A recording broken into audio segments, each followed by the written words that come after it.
The night the creature came for us still haunts my every thought, even years later.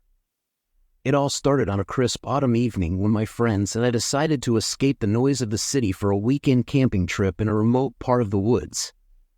The woods were thick, wild, and far from civilization, which only added to the appeal for us city dwellers looking to reconnect with nature. We didn't know then that these woods were far from peaceful or safe. We arrived late, just as the sun dipped below the horizon, casting the forest in a blanket of creeping darkness. By the time we set up our tents and lit the campfire, the surrounding woods had transformed into an abyss of black, with only the fire's dim glow pushing back against the thick shadows. The crackling of the flames filled the quiet, and the sense of isolation settled in as we realized how far we were from help if anything went wrong. But instead of worrying, we laughed, trading ghost stories as the fire flickered.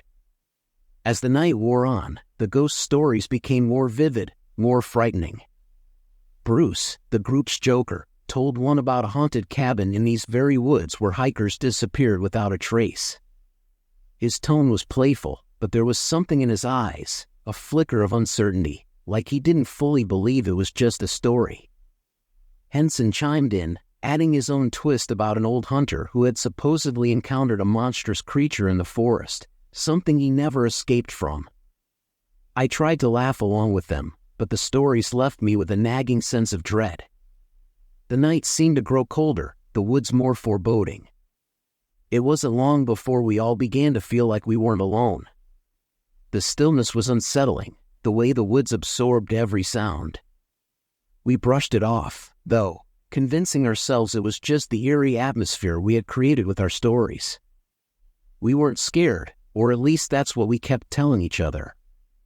Around midnight, after finishing our dinner of roasted hot dogs, we decided it was time to put out the fire and turn in for the night. The flames died down, leaving us in near complete darkness except for the faint light of the moon filtering through the trees. Just as we started heading to our tents, a noise cut through the silence, a rustling from the bushes nearby. We all stopped in our tracks. "Did you hear that?" Henson asked, his voice barely above a whisper. The fear in his tone was unmistakable. "Yeah," I replied, my heart pounding in my chest. We all stood there, straining our ears for any further sounds. Bruce, ever the skeptic, shrugged it off. "It's probably just a rabbit or something," he muttered, heading toward his tent. But something about the rustling didn't sit right with me. It sounded too deliberate, too slow, like whatever was out there was watching us, waiting. Before I could say anything, the growl came, a low, deep, guttural sound that seemed to come from the very ground beneath us. It reverberated through the air, making my skin crawl and my blood turn cold. The forest seemed to hold its breath, and all the stories we had told around the fire suddenly didn't feel like fiction anymore. We froze, fear rooting us to the spot as the growl echoed again, louder this time, more menacing. Bruce, finally realizing something was wrong, turned on his flashlight. His hands shook as he swept the beam across the bushes. And that's when we saw them. Two glowing eyes stared back at us from the darkness, yellow, malevolent, unblinking. "Holy," I whispered, barely able to speak. My throat felt tight with fear. The eyes didn't move, they just watched us, as if sizing us up. Henson stepped back, his breath coming out in quick gasps. "What the hell is that?" he muttered, fear taking over his voice. Bruce, now visibly shaken, bolted for his tent. "I'm grabbing my rifle," he shouted over his shoulder. But before he could reach it, the creature stepped out from the bushes. It was massive, standing on two hind legs like some sort of twisted wolf, but far bigger than any animal I'd ever seen. Its fur was matted and dirty, its mouth filled with sharp teeth that gleamed in the moonlight, saliva dripping from its jaws.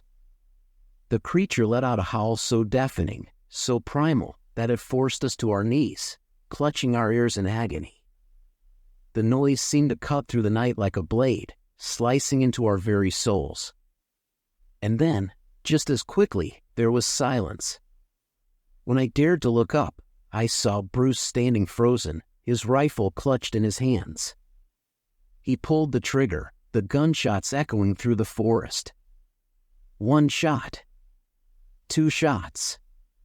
3. But the creature didn't fall. It didn't even flinch. It just stared at us with those unblinking eyes, as if the bullets were nothing more than a nuisance.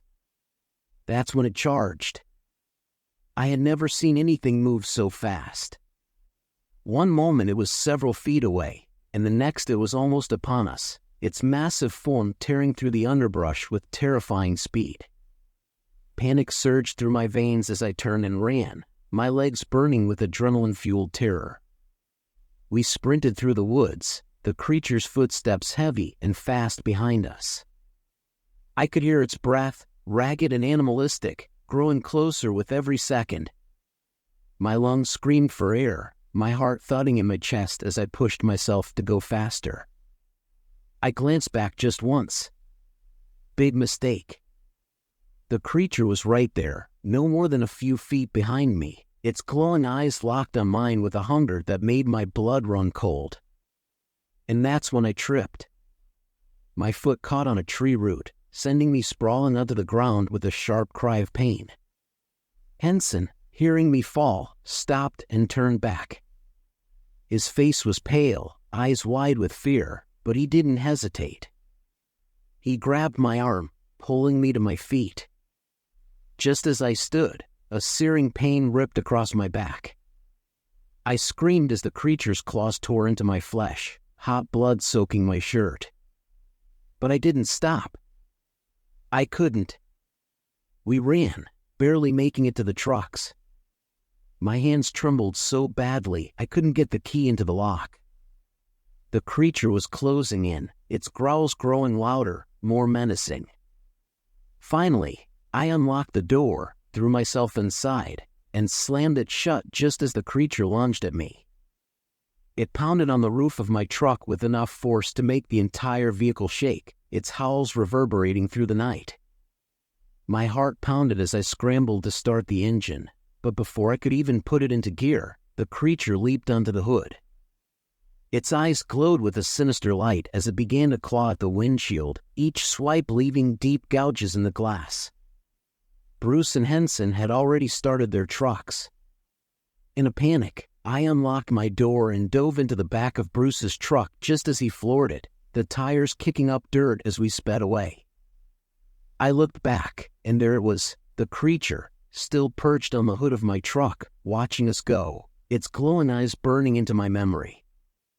The ride back was a blur, my mind racing with disbelief and fear. None of us spoke a word as we tore through the forest roads, desperate to leave that nightmare behind. But the silence didn't bring comfort. It only left room for the fear to grow, for the reality of what had happened to sink in. When we finally reached the safety of civilization, none of us could explain what we had seen. There was no rational explanation, no logical way to describe the terror we had faced in those woods. And so, we made a pact, a promise never to speak of that night again, hoping that by staying silent, we could forget. But silence is a fragile shield.